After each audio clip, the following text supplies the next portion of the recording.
Hello guys, how's it going? My name is Dalaran, and basically spent the whole day playing Survival Hunter.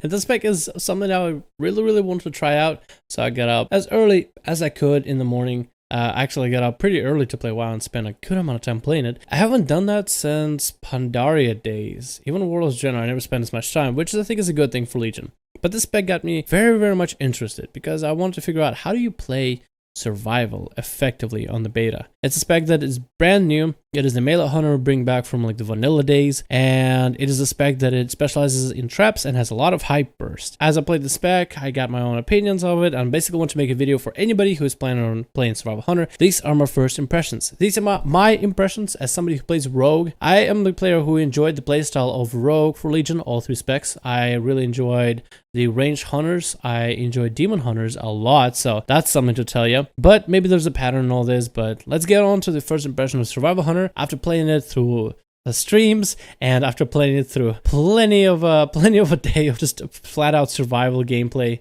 in today's video. So this class is nothing I've ever played before. It should be treated as a completely another thing. It threw me off when I saw the hunter toolkit for all these hunter based abilities, but then it's like, you want me to go melee with this toolkit? Really? It's like it has this like Warlords General like range hunter toolkit, but it also puts you into melee, which is so weird to just like adjust to. Really, you are a squishy class as a melee. You're one of the squishier melees out there, and I guess a lot of melee classes that are at least mail or leather can be pretty squish, but there's mechanics in order to keep them rolling, keep some kind of a defense up of some sort. But this class doesn't really feel it. It just straight up feels like squish, and it doesn't really have too many like fallback mechanics to work with. This class deals a lot of damage. It's a bit wonky to set up, but the damage is alright. Really, I personally didn't really feel like I didn't feel powerful jamming my spear into the Alliance and Horde players, but the damage is definitely there on the charts, and you can definitely top the charts as long as there's no DKs or tanks in the game. You'll be just fine. The damage numbers didn't really feel satisfying. Like, it feels satisfying to play a rogue. It feels satisfying to play demon hunter, even if you don't do top damage. And here I am on the survival hunter, and I'm topping the charts. Technically, I am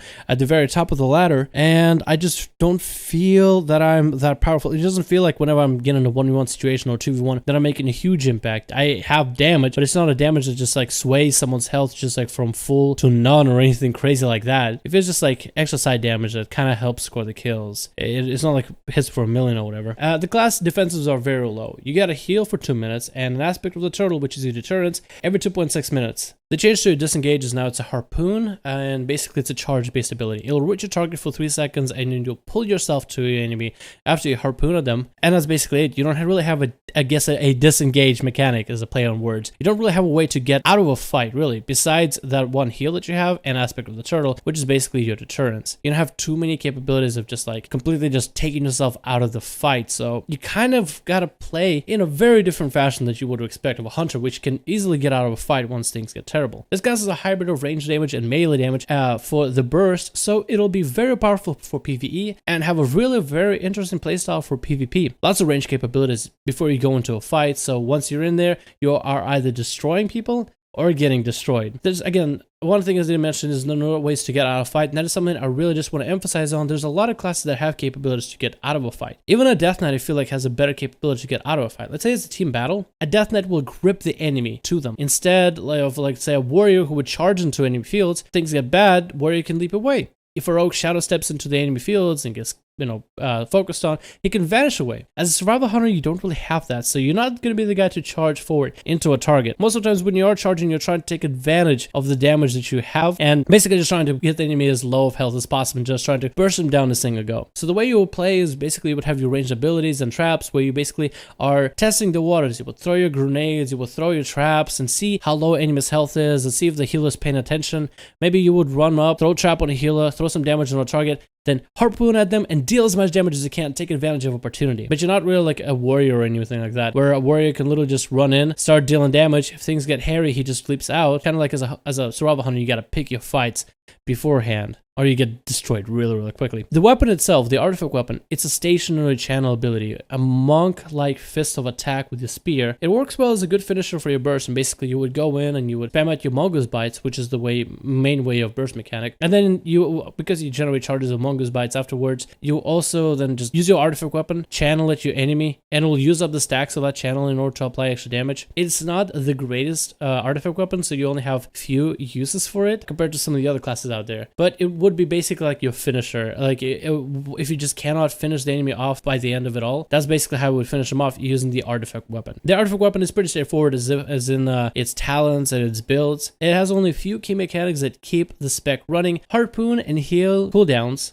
For heal is just the cooldown. For harpoon is the full duration. The cooldowns for both lower the more kills you get. So in a BG style situation, you basically expect yourself to get as many kills as possible in order to keep yourself going. You basically think of yourself as a spear, right? A spear would just keep going forward, and it's a spear that doesn't stop. If you stop, you basically lose. So your win condition is just to find a way so you can keep going and going and going and going and keep dishing damage to the enemies and keep being ahead of the curve. You never really want to fall behind as a survival hunter. So basically, that's what the artifact weapon tells you. It doesn't really have too many like defensive capabilities. It has a lot of like damage buffs, but that's basically what the survival hunter weapon tells us, is just what Blizzard kind of meant for survival hunters to be played like, because that's eventually going to be the talents that you will have to spec into. It's a fun spec with its melee range playstyle, but like hybrid, but it doesn't feel powerful. Like as a rogue, you're squishy, but with deceit and guile, you get around your foes, and it just feels good to destroy in battlegrounds. As a demon hunter, let's say you're jumping around left and right, and even though you might feel like you're not doing an insane amount of damage, it's kind of hard for you maybe to kill a healer, because it's been that way for me.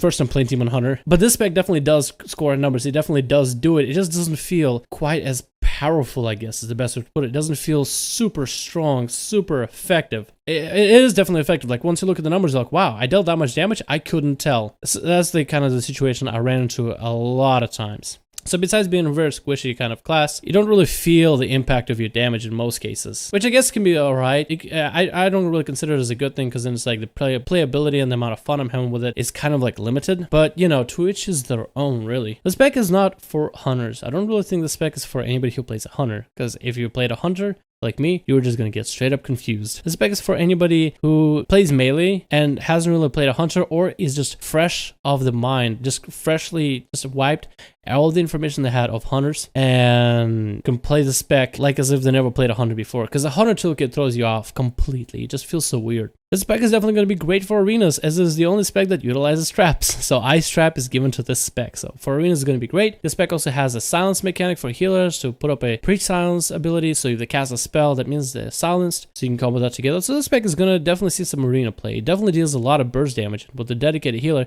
it can do just fine. It has burst, it has CC, like it has everything. I guess I'm more talking about how the spec plays in battlegrounds. And I don't know, if I can't really enjoy the spec in battlegrounds, I don't really know if I'll end up enjoying it as much in actual arenas. But hey, to each their own. Survival is probably going to be one of the top tier competitors in the future, honestly. It's in arenas probably going to be seeing so much play from so many different comps. Probably like a feral survival is still going to be a thing. Maybe even a new Thug Cleave with like survival and assassination rogue, or survival and subtlety rogue. This is going to be definitely powerful. I feel like red survival and healer, maybe like a shaman, would be very, very strong in the future. But currently, I don't know. You wouldn't catch me playing survival spec that often. Like it's fine, it's cool, and I have been able to top damages, but I don't feel like super good about it. There have been like moments where I don't even top damage as a demon hunter. I feel like I'm a badass and I'm doing all these cool things, and I'm literally at the bottom of the barrel. But the spec is just like I'm at the top of the charts, and it's just like it doesn't feel, I guess, rewarding. But then again, maybe that's just my personal opinion and my personal experience with it. But you shouldn't use my experience to judge the spec. You should wait until you can play Legion, whether it be in beta or the actual game, and then decide for yourselves. So hopefully you guys enjoyed this video. Hopefully this gave you some insight of how survival feels. Again, I have limited experience with hunters for a long time. I play a bit of WoD hunters of Beast Mastery, MM, and survival. I enjoy them a lot. And the survival spec in Legion is just so different. It's really hard for me to wrap my head around it. That's the only complaint I guess I would really have. It definitely is different. Like if you play survival now and then you were to jump into Legion survival, you would have no clue where to start. The talents you pick, the honor talents you pick, everything is just weird. But some people love it, because I met somebody in VGs that loves the spec and does top damage and enjoys the hell out of it. So if they enjoy it, you guys might too. Thank you for watching. Let me know what you think in the comments below, and I'll see you guys in the next video.